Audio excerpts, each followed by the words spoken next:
আপনি কি কখনো ভেবেছেন মৃত্যু কি আসলে আমাদের ডেকে নেয়? আর যদি ডাক শুনতেও পান, তাহলে কি আপনি তা উপেক্ষা করতে পারবেন? আজকের এই গল্প থেকে আমরা শিখব সম্পদের মোহ, অহংকার আর নিয়তির সামনে মানুষের ক্ষুদ্রতার এক অসাধারণ সত্য। মনোযোগ দিয়ে শুনুন, এই গল্প আপনার জীবনের দৃষ্টিভঙ্গি বদলে দিতে পারে। অনেক অনেক দিন আগের কথা, এক দেশে এক লোক বাস করত, যার মনে একটাই স্বপ্ন, ধনী হতে হবে। দিনরাত সে শুধু সম্পদের কথাই ভাবত। আর একদিন সত্যি সে বড়লোক হয়ে গেল। কিন্তু ধনী হওয়ার সাথে সাথে একটি নতুন ভয় এসে বাধা বাঁধল তার মনে। সে ভাবল, এত কিছু যদি রেখেই মরে যেতে হয়, এই বিশাল সম্পদ, এই ঘরবাড়ি, এই মান মর্যাদা সব কি অর্থহীন?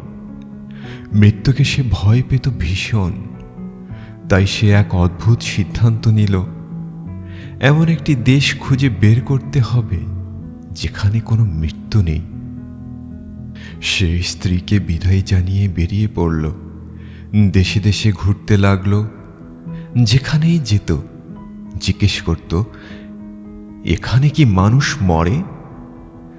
উত্তর যখন হ্যাঁ হতো, সে আবার পথে বেরিয়ে পড়ত। অবশেষে সে এমন এক দেশে পৌঁছালো যেখানে মানুষ নাকি মরেই না। সে আনন্দে জিজ্ঞেস করল, তাহলে তো এখানে মানুষের সংখ্যা অনেক বেশি হওয়ার কথা। সেখানকার মানুষ উত্তর দিল, না, সেরকম না। মাঝে মাঝে এক অদ্ভুত কণ্ঠস্বর শোনা যায়। সে কণ্ঠ একজনকে একজনকে ডাকে। যে সেই ডাক শোনে, সে উঠে চলে যায়, আর কখনো ফেরে না। লোকটি অবাক হয়ে জিজ্ঞেস করল, তারা কি সেই কণ্ঠ দেখতেও পায়, নাকি শুধু শুনতে পায়? দেখতেও পায়, শুনতেও পায়। লোকটি মনে মনে ভাবল, এরা কতটা বোকা! কণ্ঠ শুনতে পাচ্ছে, জানছে যে গেলে আর ফেরা নেই, তবুও যাচ্ছে। সে সিদ্ধান্ত নিল এই দেশেই থাকবে। কিন্তু সেই কণ্ঠ যখনই ডাকুক, সে কিছুতেই যাবে না। সে ফিরে গেল বাড়িতে। স্ত্রী ও সন্তানদের নিয়ে সেই দেশে এসে বসবাস শুরু করল। এসেই সবাইকে কড়া নির্দেশ দিল, যদি কখনো কোনো কণ্ঠস্বর ডাকে, কিছুতেই সাড়া দেবে না। মনে রেখো, ওই পথেই মৃত্যু। কয়েক বছর কেটে গেল। সংসার ভালোই চলছিল। কিন্তু একদিন পরিবার সবাই একসাথে খেতে বসেছে। হঠাৎ তার স্ত্রী লাফিয়ে উঠে চেঁচিয়ে বলে উঠল, আসছি আসছি আমি।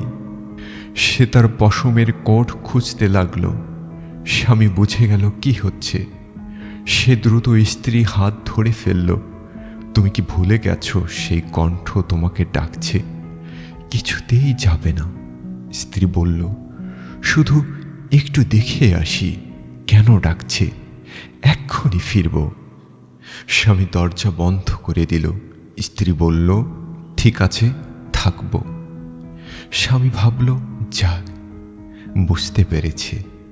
কিন্তু কয়েক মিনিট পরেই স্ত্রী হঠাৎ দরজার দিকে ছুটল। স্বামী তার কোট আঁকড়ে ধরল, কিন্তু স্ত্রী কোটটা খুলেই এগিয়ে গেল। স্বামীর হাতে শুধু পড়ে রইল সেই খালি কোট। আর সে চিৎকার করতে করতে চলে গেল, আসছি আসছি, আমি আসছি। লোকটি পাথরের মতো দাঁড়িয়ে রইল। স্ত্রী চোখের আড়াল হয়ে গেল। সে শুধু বিড়বিড় করল, সে নিজেই মরতে চেয়েছে। আমি কি করব? আমি তো বলেছিলাম। দিন গেল, মাস গেল, বছর গেল, জীবন আবার স্বাভাবিক হয়ে গেল। একদিন সে নাপিতের দোকানে গেল। দাড়ি কামানো হচ্ছে, মুখে সাবানের ফেনা। দোকান লোকে লোকারণ্য। হঠাৎ সে লাফিয়ে উঠে চিৎকার করল, না, আমি আসব না। শুনতে পাচ্ছ? আমি আসব না। নাপিত বাকি সবাই অবাক হয়ে তাকিয়ে রইল। আবার সে বলল, একবারের জন্যও না, যাও তুমি। তারপর আরো রেগে বলল, চলে যাও, নইলে ভালো হবে না, যতই ডাকো আমি আসব না। সে এতটাই রেগে গেল যেন সত্যিই কেউ দরজায় দাঁড়িয়ে আছে, কিন্তু কেউ কিছু দেখছে না। হঠাৎ সে নাপিতের হাত থেকে খুর কেড়ে নিয়ে ছুটে বেরিয়ে গেল, যেন কাউকে তাড়া করছে। নাপিত তার খুরের জন্য পেছনে ছুটল। শহরের বাইরে গিয়ে হঠাৎ সে লোকটি একটি খাড়া গিরিখাদে মাথা উঁচু করে পড়ে গেল। আর কখনো তাকে দেখা যায়নি। নাপিত বাড়ি ফিরে সব ঘটনা বলল, আর মানুষ বুঝতে পারল এত বছর ধরে যারা সেই কণ্ঠের ডাক শুনে চলে গিয়েছিল তারা সবাই ওই গিরিখাদেই পড়েছিল।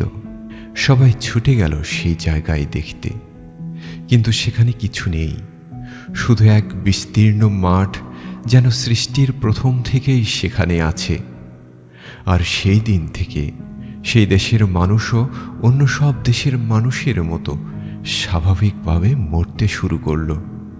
প্রিয় দর্শক, এই গল্পের সে লোকটি সারা জীবন মৃত্যুকে ভয় পেয়েছিল, সম্পদ জমিয়েছিল, পালাতে চেয়েছিল, কিন্তু শেষ পর্যন্ত সেও সেখানেই গেছে যেখানে সবাই চলে যায়।